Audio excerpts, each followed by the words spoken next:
आपने आरजेडी को ही क्यों चुना? से अब की बार तेजस्वी जी की सरकार, लालू जी की सरकार, सिंगल नहीं हूँ, डबल इंजन की सरकार है। 6 साल में सेंट्रल गवर्नमेंट ने क्या किया?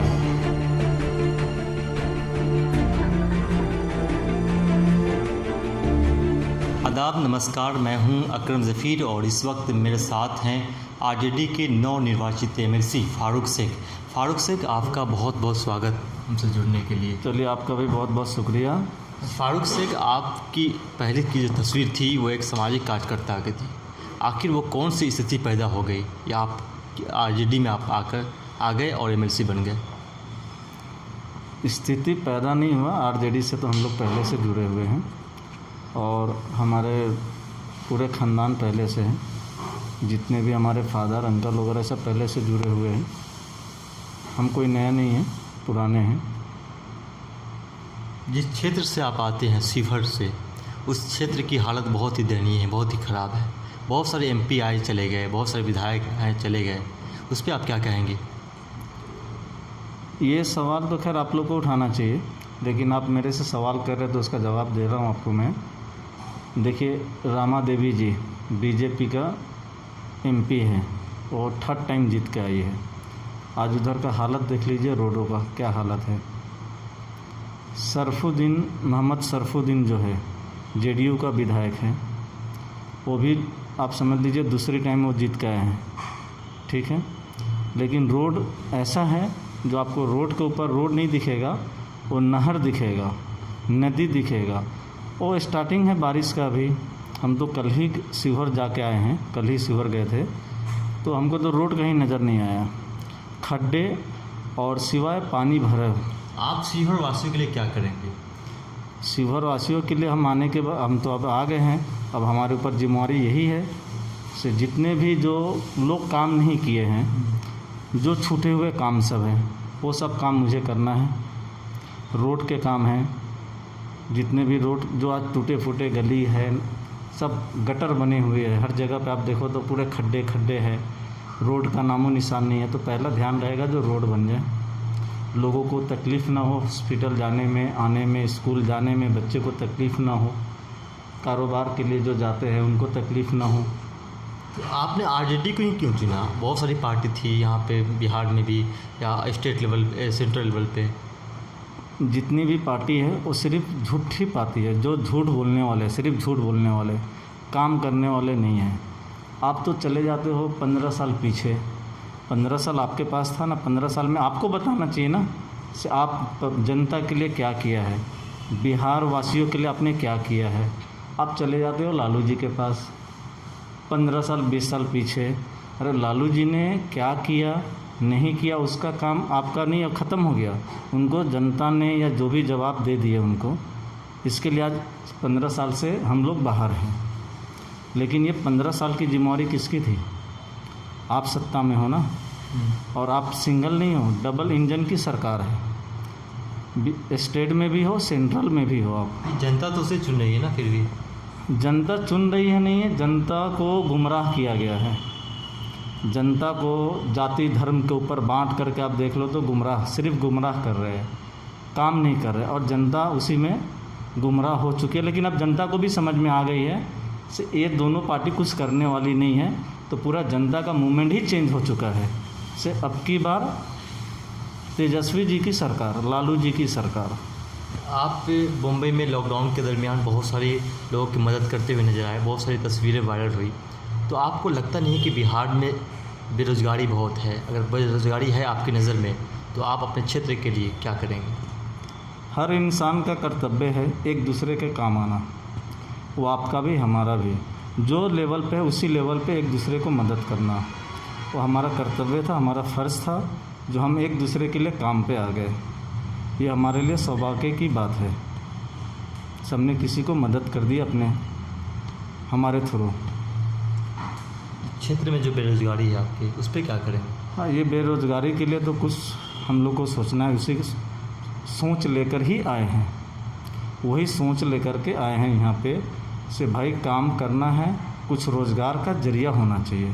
आज लोग पलायन करके दुनिया का हर कोने में आप देखेंगे बिहार के लोग दिखेंगे आपको, हर लाइन में, हर फील्ड में। छोटे से छोटे, बड़े से बड़े, हर काम के अंदर आपको बिहार वाले दिखेंगे। लेकिन बिहार के अंदर कोई ऐसी ना इंडस्ट्रीज़ है, ना कोई सेक्टर है जिसके अंदर यहाँ पे रोज़गार किसी आदमी को मिले। तो हम लोग वही, हमारी सरकार आएगी बिहार के अंदर, तो हम लोग का पहला ध्यान रहेगा जो यहाँ पे रोज़गार कैसे बढ़े और यहाँ के लोग पलायन नहीं करे, बाहर नहीं जाए, ज़्यादा से ज़्यादा उनको रोज़गार यहाँ मिले। तो ये कब होगा? जब सत्ता में आएंगे जब। तो यही हमारी विनती है बिहार के हर जनता से आप ये झूठे लोग के बात में आप नहीं आए। ये देख लो आप 15 साल में क्या किए, 6 साल में सेंट्रल गवर्नमेंट ने क्या किया। आपको बोला से भाई हम आपको गांव नहीं भेजेंगे। नीतीश जी का क्या था? आप जहां हो वहीं रहो, यहाँ आने की किसी की ज़रूरत नहीं है, लेकिन आप जहां हो वहीं मरो। लॉकडाउन के दौरान कोई ऐसी तस्वीर आपकी नज़र में अभी तक गुजर रहा हो जो आपको बहुत ही भयभीत कर दिया हो, बहुत ही जज्बात कर दिया हो?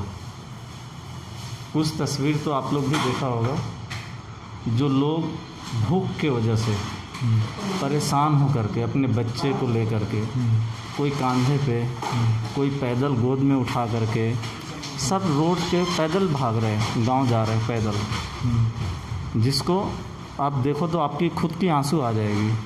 ट्रेन से मानी ट्रेन उनको ऐसा वाक़या बता दीजिए ताकि लोग पता चल सके कि आपने कैसी मदद की। देखिए, हमने तो अभी हमारे साथ एक वाक़या हुआ था भिवंडी के अंदर में, जो अपने बिहार के लोग थे कुछ, लगभग आप समझ लो मानी 130 घर होंगे वहाँ पे, जो लेबर लोग काम करने वाले, जो कंपनी में प्रेशर कुकर वगैरह जो बनते हैं उस सब कंपनी के अंदर काम करने वाले लोग। उनका होता क्या है, वो लोग बेचारे कमाते तो सोचते भाई चलो फैमिली लेके बच्चे लोग को लेकर आए, कुछ पढ़ाए, उनको यहाँ पढ़ा भी सकते, साथ में रहेंगे, क्योंकि वहाँ थोड़े सस्ते में जगह मिल जाती है। लॉकडाउन होने के बाद कंपनी वाले कंपनी बंद करके चले गए, ना उनको तनख्वाह मिला, ना उनको कुछ राशन पानी मिला। वो लोग बेचारे बहुत परेशान थे। मेरे पास फ़ोन आया, मालूम पड़ा भाई वहाँ पे कुछ लोग ऐसे हैं जो अपने बच्चे लोग को सिर्फ 2 दिन से सिर्फ बिस्किट के ऊपर उनको ज़िंदा रखा है। तो आपने उनकी मदद की? हमने उनको पूरे राशन वगैरह जो भी हुआ, दूध वगैरह जो भी सब चीज़ का उनको हमने उनके घर तक पहुंचा के दिया। अच्छा, ये अब मुझे बताइए कि आप मुंबई कैसे पहुंचे, आप वहां जाकर क्या किए शुरू में? ज़रा दर्शक को बता दीजिए ताकि वो जान सके आपके बारे में कि आप कैसे वहां जाकर संघर्ष किए और अब आकर आप एमएलसी बनकर सामने आए। मुंबई तो बहुत कम उम्र में मैं निकल गया था। यही हौसला लेके गया था जो कुछ करे, क्योंकि यहाँ तो उस टाइम में कुछ था नहीं। तो यहाँ से मुंबई जब मैं गया था, कितने साल में गए थे आप यहाँ से मुंबई? लगभग आप समझ लो 97 में मैं गया था उस टाइम जी। और अभी देख लो उम्र आपको मालूम पड़ जाएगा, 22 साल तो हो गए हमको जा करके वहाँ पे। मेहनत के पीछे कामयाबी है, हौसला आपका बुलंद होना चाहिए।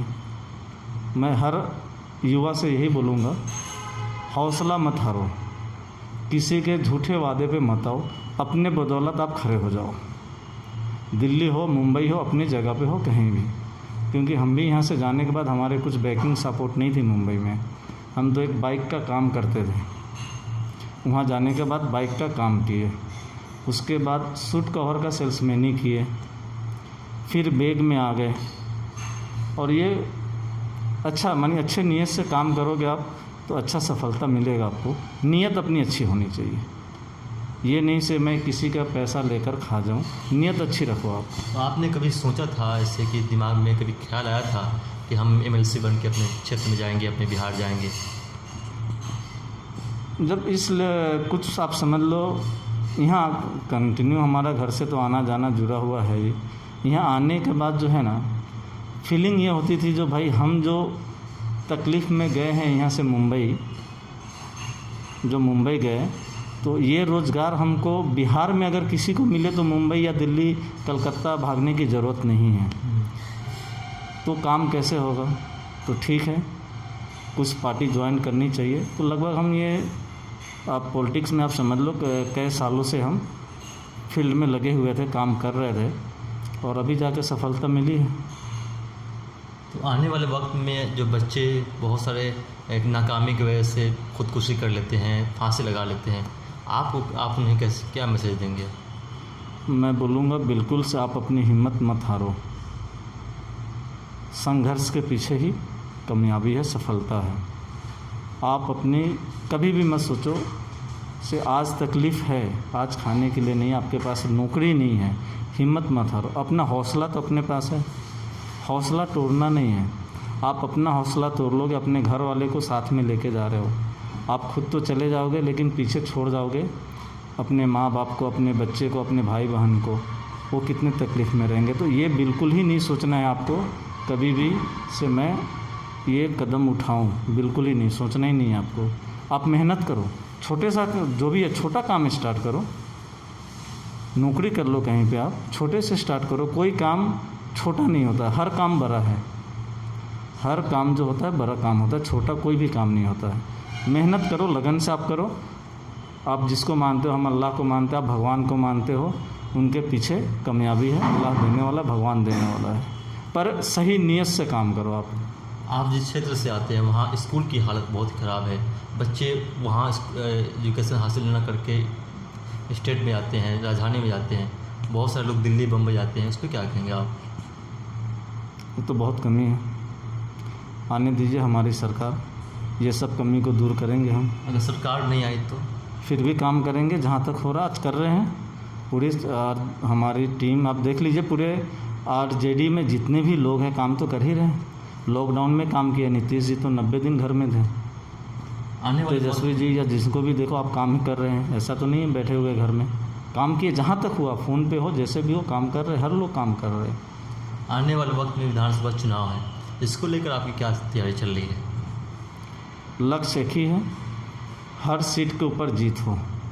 जितने भी क्षेत्र है विधानसभा का, उसमें हमारे जितने भी कैंडिडेट हो 243 ज़्यादा से ज़्यादा जीत हासिल करके सरकार बनाने की कोशिश है पूरी। बहुत बहुत शुक्रिया हमसे बात करने के लिए। आपका भी बहुत बहुत